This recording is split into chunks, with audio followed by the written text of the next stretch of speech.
Hi friends, எல்லாருக்கும் வணக்கம். நம்ம ஆல்ரெடி நிறைய வீடியோ போட்டுட்டோம் ஏசிஎல் பற்றி. பட் அந்த வீடியோவில் எல்லாருமே நிறைய பேர் வந்து புதுசாக சர்ஜரி பண்ண போகிறவங்க எல்லாருமே வந்து டீட்டெயிலாக கமெண்ட்ஸில் அவங்க கொஸ்டினை கேட்டிருந்தீங்க. ஸோ அவங்களுக்கு கொஞ்சம் கிளாரிஃபை ஆகிற மாதிரி ஆல்ரெடி நம்ம வீடியோ போட்டுட்டோம். சர்ஜரி அன்றைக்கி என்னோடய சர்ஜரி எப்படி இருந்துச்சு, சர்ஜரிக்கு நம்ம என்னென்ன முன்னாடி இருந்தால் நம்ம சர்ஜரி பண்ணணும் அப்படின்றது எல்லாத்தையும் போட்டாச்சு. சர்ஜரிக்கு அப்புறம் நம்ம என்னென்ன பண்ணக்கூடாது அப்படின்றதெல்லாம் இருக்குது. ஸோ அதை பற்றி தான் இந்த வீடியோவில் நம்ம பார்க்க போகிறோம். ஸோ வீடியோக்கு போகிறதுக்கு முன்னாடி நம்ம சேனலை வந்து சப்ஸ்கிரைப் பண்ணுறவங்க சப்ஸ்கிரைப் பண்ணிடுங்க, ஷேர் பண்ணுறவங்க ஷேர் பண்ணிடுங்க. சரிங்களா? சர்ஜரி பண்ணிவிட்டு நமக்கு ஆல்ரெடி நான் இன்ஃபார்ம் பண்ணியிருக்கேன். என்ன அப்படின்னா, சர்ஜரி பண்ண அன்னையிலேருந்து நமக்கு வந்து ஒரு 1 வீக் வரைக்கும் வந்து நம்ம என்னென்னா மோஸ்ட்லி வந்து கம்ப்ளீட் ரெஸ்ட்டில் இருப்போம். Complete rest. அந்த ரெஸ்ட் டைமில் வந்து நம்ம என்ன பண்ணுவோம் அப்படின்னா, அந்த நீயை வந்து சர்ஜரி பண்ண நீயை வந்து ரொம்பவுமே ஆக்டிவ் பண்ணாமல் டவலை வச்சு ப்ரெஸ் பண்ணுறது, அப்புறம் காலை ஊண்டாமல் நடக்கிறது, இது மாதிரி வச்சுட்ருப்போம். டவலை வச்சு ப்ரெஸ் பண்ணுறது, ஹீல் ஸ்லைடு. ஆல்ரெடி ஹீல் ஸ்லைடெலாம் என்ன நம்ம பார்த்துருக்கோம். ஹீல் ஸ்லைடு இதெல்லாம் பண்ணுவோம். ஃபஸ்ட்டு வீக் ஃபுல்லாக அதுதான். செகண்ட் வீக், அதாவது 7 நாள் முடிஞ்சு 7 to 14 நாளுக்குள்ளேயே திரும்பி இதே தான் பண்ணுவீங்க. இன்கேஸ் உங்கள் சர்ஜரி பண்ண டாக்டர் வந்து உங்களை கிளியர் கொடுத்தா, அதாவது நீங்கள் அடுத்த எக்ஸசைஸ் பண்ணுங்கள் அப்படின்னு சொல்லி உங்களை லெக் ரைஸ் பண்ண சொல்லுவாங்க. ஸ்ட்ரைட்டாக லெக் ரைஸ் பண்ணணும், சைடில் பண்ணணும், பேக்கில் பண்ணணும், இதை பண்ண சொல்லுவாங்க. இது வந்து ஃபஸ்ட்டு 1லேருந்து 6 வாரத்துக்கு இது தான் உங்களுக்கு எக்ஸசைஸ், வேறு எதுவுமே கிடையாது. 6 வாரத்துக்கு இது இருக்கும். பட் ஆனால் வந்து இந்த 6 எக்ஸசைஸுமே, அந்த 6 வார எக்ஸசைஸுமே ஒவ்வொரு வாரத்துக்கும் ஒவ்வொன்றும் ஒரு சிலருக்கு ஆட் பண்ணுவாங்க. இல்லை அப்படின்னா ஃபஸ்ட்டு 2 வீக்ஸ்லேயும் இது எல்லாத்தையும் பண்ண சொல்லுவாங்க. இதில் ஆல்ரெடி நான் உங்களுக்கு இன்ஃபார்ம் பண்ணியிருக்கேன். அவங்களோட ஹெல்த் கண்டிஷனை பொறுத்து தான் இதெல்லாமே மாறும். ஓகேங்களா? இது ஒன்று. அடுத்து அதாவது என்ன, ஃபஸ்ட்டு 1 to 6 வீக் அப்படின்னா 1 மாதத்துக்கு 4 வாரம் அப்படின்னும்போது 6 வாரம் அப்படின்னா 1.5 மாதத்துக்கு இது தான் போகும். இதில் நீங்கள் என்ன பண்ணியிருக்கணும் அப்படின்னா, செகண்ட் வீக்லேருந்து நீங்கள் ஃபிசியோ ஸ்டார்ட் பண்ணியிருக்கணும். செகண்ட் வீக்லேருந்து நீங்கள் ஃபுல்லாமே ஃபிசியோ கண்ட்ரோல், ஃபிசியோவோட விஷனுக்கு கீழே போயிடுவீங்க. அவளோட சூப்பர்வைசிங் கீழே நீங்கள் மற்ற எல்லாத்தையும் பண்ண ஆரம்பிச்சிடுவீங்க. அடுத்து 6லேருந்து 12 வாரம். 6லேருந்து 12 வாரம்னும் போது 1.5 மாதம் முடிஞ்சு ஸ்டார்ட் பண்ணும்போது என்னென்ன பண்ணுவீங்க அப்படின்னா, நீ எக்ஸ்டென்ஷன். ஆல்ரெடி நீ எக்ஸ்டென்ஷன் வந்து நம்ம இதில் போட்டிருக்கோம். நீ எக்ஸ்டென்ஷன் பண்ணுவோம். லெக்கை வந்து நல்லா சேரில் உட்காந்துட்டு அந்த இன்ஜுரி நீயை, அதாவது சர்ஜரி பண்ண நீயை வந்து ஸ்ட்ரைட்டாக ரைஸ் பண்ணணும். இதுதான் நீ எக்ஸ்டென்ஷன். அப்புறம் வந்து மினி ஸ்குவாட், அதாவது ஏதாவது வாலோ இல்லை ஜன்னலோ எதையோ பிடிச்சிக்கிட்டு ஸ்குவாடு. ஆல்ரெடி உங்களுக்கு தெரியும் ஸ்குவாடு போடுறது அப்படின்னா, 2 காலையும் நேராக வச்சுக்கிட்டு லைட்டாக சேர் பொசிஷனுக்கு போகிற மாதிரி, ரொம்ப சேர் பொசிஷன் போகாமல் உங்களால் எவ்வளோ அந்த அளவுக்கு பெயினை உங்களால் டாலரேட் பண்ண முடியுதோ அந்த அளவுக்கு நீங்கள் வந்து மினி ஸ்குவாடு பண்ணணும். இதுதான் 6வது வாரத்துலேருந்து நீங்கள் பண்ணுறதா இருக்கும். அதுக்கடுத்து என்ன நீங்கள் பண்ணுவீங்க அப்படின்னா, ஆல்ரெடி நான் சொல்ல மறந்துட்டேன். ஃபஸ்ட்டு வீக் ஃபுல்லாமே என்னென்னா ஆங்கிள் பம்ப்புன்னு ஒன்று பண்ணுவீங்க. ஆங்கிள் பம்ப் அப்படின்னா, உங்கள் சர்ஜரி பண்ணி காலை வந்து தலானிக்கு மேலே வச்சுருப்பாங்க, பில்லோக்கு மேலே. அப்படின்னும்போது அந்த ப்ளட் சர்க்குலேஷன் இல்லாமல் இருக்கும். ஏன்னா நீல சர்ஜரி பண்ணும்போது ப்ளட்டு எல்லாமே வெளியே வந்துருக்கும். ஸோ அங்கே ப்ளட் சர்க்குலேஷன் வேணுன்றதுக்காண்டி உங்களுடைய ஆங்கிள் வந்து இப்படி இருக்கும். ஆங்கிள் எல்லா சைடும் ரொட்டேட் பண்ணணும் காலை வச்சுக்கிட்டு. கொஞ்சம் பெயினாக தான் இருக்கும், ஏன்னா ஸ்டிச்சஸ் போட்டது சர்ஜரி பண்ண எல்லாமே அப்படி பெயினாக தான் இருக்கும். ஸோ அதை பண்ணி தான் நீங்கள் வேறு வழியே இல்லை. இதுதான் ஃபஸ்ட்டு வீக்கில் நீங்கள் ஆட் பண்ண வேண்டியது. ஆஃப்டர் சர்ஜரி இதுக்கப்புறம் நான் சொன்ன எக்ஸசைஸ் ஒன்றுனா ஸ்டார்ட் பண்ணிடுவீங்க. அதுக்கடுத்து 6வது வாரத்துலேருந்து என்ன பண்ணுவீங்க அப்படின்னா, லெக் ரைஸ் பண்ணி நீ எக்ஸ்டென்ஷன் பண்ணுவீங்க. அடுத்து என்னென்னா சைக்கிளிங்னா நம்ம நார்மல் சைக்கிளிங் கிடையாது. ஜிம்மில் ஃபிசியோ செஷனில் இருக்கும் ஸ்டாண்டர்ட் சைக்கிளிங். ஃபஸ்ட்டு வந்து சைக்கிளிங் பண்ணுவீங்க. சைக்கிளிங் பண்ணுறது வந்து ரொம்ப கஷ்டமாக தான் இருக்கும். ஏன்னா நான் என்னோடய பர்சனலாக என்ன பண்ணுவீங்க அப்படின்னா, ஃபஸ்ட்டு அந்த ஃபுல் ரொட்டேஷன் வரும்போது வராது, கால் ரொம்ப பெயினாக இருக்கும், ரொம்ப டாலரேட் பண்ணுற மாதிரி இருக்கும். ஃபஸ்ட் வீக் அப்படி தான் இருக்கும். செகண்ட் வீக் அதான் நீங்கள் அந்த 1 வீக் ஃபஸ்ட்டு வீக் நீங்கள் அந்த சைக்கிளிங் பண்ண ஆரம்பிக்கும்போது கரெக்டாக ஃபிசியோ செஷனும் போயிட்டுருக்குமா. செகண்ட் வீக்லேருந்து நீங்கள் நல்லா பண்ண ஆரம்பிக்கலாம்.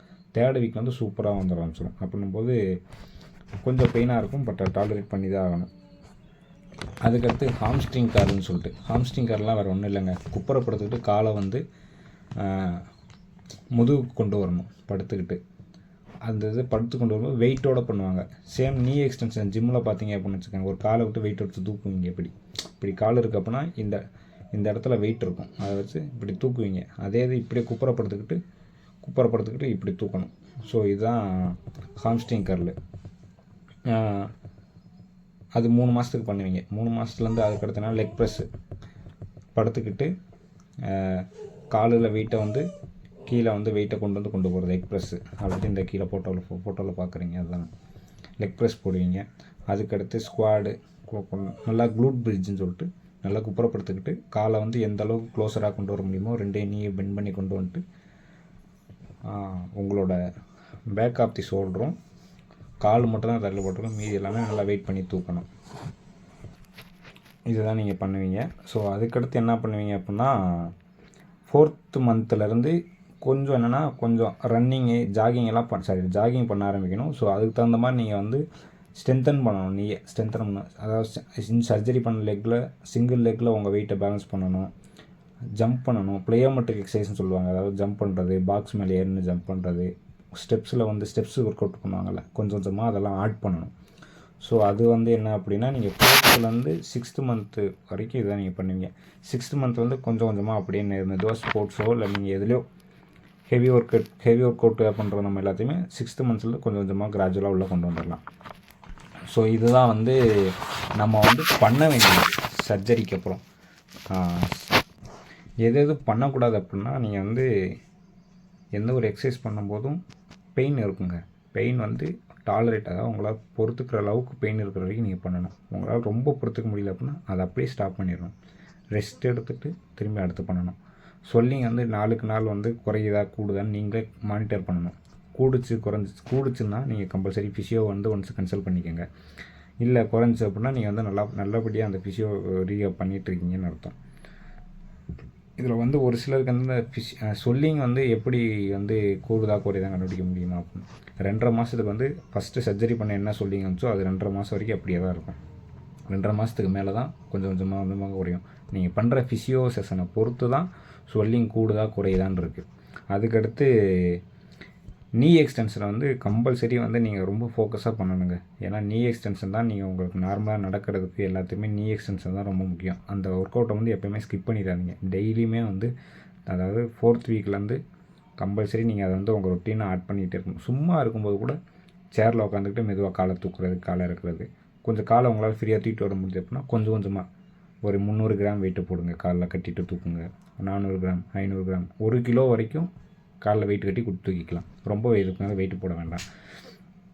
அதுக்கடுத்து ரொம்ப சீக்கிரமாக ரன்னிங் போகிறது. 6 மாதம் கூட ஆகலை, 4ஆவது மாதம் தான் ஆகுது, ரொம்ப ரன்னிங் போகக்கூடாது. ஜாகிங் வேறு, ரன்னிங் வேறு. ஜாகிங் போகிறது, ஜம்ப் பண்ணுறது, ஹைட்டாக இருக்கிறது ஜம்ப் பண்ணுறது, ஒரு காலை வச்சு ஜம்ப் பண்ணுறது, இதெல்லாம் வந்து ரொம்ப சீக்கிரமாக பண்ணுறது. அதாவது நீங்கள் ஃபிசியோ செஷனில் பண்ணுறது வேறு, நீங்கள் வந்து ரெகுலர் லைஃப்பில் பண்ணுறது வேறு. நான் சொல்கிறது வந்து ரெகுலர் லைஃப்லாம் இதை பண்ணவே கூடாது அப்படின்றது. அதுக்கடுத்து என்னென்னா ஹாம்ஸ்ட்ரிங் கர்லு இது மாதிரி இதை வந்து நீங்கள் வந்து ஸ்கிப் பண்ணிடாதீங்க. ஹாம்ஸ்ட்ரிங் கர்லாம் ஆல்ரெடி சொல்லியிருக்கேன். ஹாம்ஸ்ட்ரிங் உங்களுக்கு நீயை வந்து சர்ஜரி பண்ணது வந்து 3 இடத்துல கிராஃப்ட் எடுப்பாங்க. Hamstring craft, patella craft, patella tendon craft. அதாவது நீக்கு சைடில் ஹாம்ஸ்ட்ரிங்லேருந்து இந்த இது கிராஃப்ட் எடுப்பாங்க. இல்லை அப்படின்னா அந்த கிண்ணத்துக்கு கீழே இருக்க அந்த முட்டி கிண்ணம் இருக்குல்ல, அது கீழே கிராஃப்ட் எடுப்பாங்க. இல்லை அப்படின்னா ஆங்கள்கிட்ட கிராஃப்ட் எடுப்பாங்க. இது 3லேருந்து எடுக்கிறதுனால வந்து இதை 3யுமே நீங்கள் ஸ்ட்ரென்தன் பண்ணணும். ஏன்னா மசில் லாஸ் ஆகிருக்கும், மசில் வீக்காக ஃபீல் ஆகும். ஸோ அதை ஸ்ட்ரென்தன் பண்ணணும். ஸோ அதுக்காண்டி வந்து அந்த இடத்துல வந்து நீங்கள் வந்து ரொம்ப ஃபோக்கஸாக வந்து அங்கே வந்து ஸ்ட்ரென்தன் பண்ணி நீங்கள் பண்ணி ஆகணும். அதே மாதிரி அது தான் நீங்கள் எந்த அளவுக்கு எக்ஸசைஸ் பண்ணுறீங்களோ அந்த அளவுக்கு நீங்கள் ரெஸ்ட் எடுத்தே ஆகணுங்க. இப்போ ஒரு நாளைக்கு 2 டைம் பண்ணுறீங்க அப்படின்னா 2 டைமோட ஸ்டாப் பண்ணிடணும். ஆனால் நல்லா ரெஸ்ட் எடுக்கணும். எங்கே ஒரு ஆக்டிவிட்டிஸும் கொடுக்கக்கூடாது. ஃபஸ்ட்டு 1.5 மந்த்ஸ் வந்து என்ன அப்படின்னா நீங்கள் ரெஸ்ட்டு தாங்க. ரொம்ப வாக்கிங் பண்ணக்கூடாது, ரொம்ப நடக்கக்கூடாது, எதுவுமே பண்ணக்கூடாது, ரெஸ்ட்டு தான் எடுக்கணும். அதே மாதிரி உங்களோட ரீஹேப் நான் பண்ணிகிட்ருக்கேன் அப்படின்னா எனக்கு ஏசிஎல் இருக்கும்போது நான் வேறு யாராவது ஏசிஎல் பண்ணவங்கள கன்சல்ட் பண்ணிட்டே இருக்கக்கூடாது. ஏன்னா அவங்க பெட்டராக பண்ணுவாங்க. அவங்களோட பாடி கண்டிஷன் பெட்டராக இருக்கும். அப்படின்னும்போது நீங்கள் அவங்களோட கம்பேர் பண்ணி வந்து நீங்கள் உங்களோட ஏசிஎல் இதை வந்து நீங்கள் பண்ணக்கூடாது. அது உங்களுக்கு தான் மைண்ட் டிப்ரெஷன் ஆகும். ரொம்ப பெரிய என்னென்னா ஏசிஎல் சர்ஜரிக்கு அப்புறம் வந்து உங்களை மைண்டை நின்று நீங்கள் வின் பண்ணி வெளியே வர்றது தான் மெயின் மோட்டோ.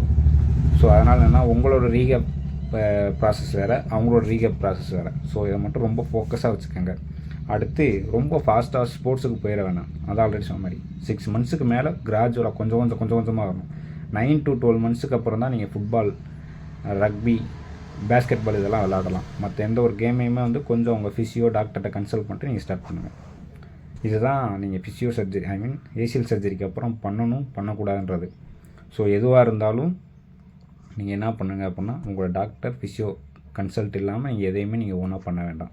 நான் இது சொல்கிறேன் அப்படின்னா, இது வந்து என்னோடய ஓன் எக்ஸ்பீரியன்ஸ். நான் டாக்டர்கிட்ட கேட்ட கொரீஸ் எல்லாத்தையும் நான் சொல்கிறேன். கொரீஸ் மீன்ஸ் அவங்கள்ட்ட நான் டவுட்டாக கேட்டது எல்லாத்தையுமே உங்களுக்கு நான் வீடியோவாக சொல்கிறேன்.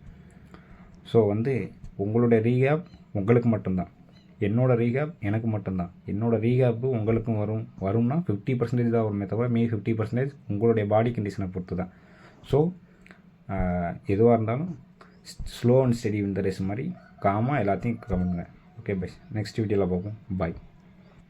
முடிஞ்சால் லைக் பண்ணிடுங்க, ஷேர் பண்ணுங்கள், சப்ஸ்கிரைப் பண்ணிடுங்க.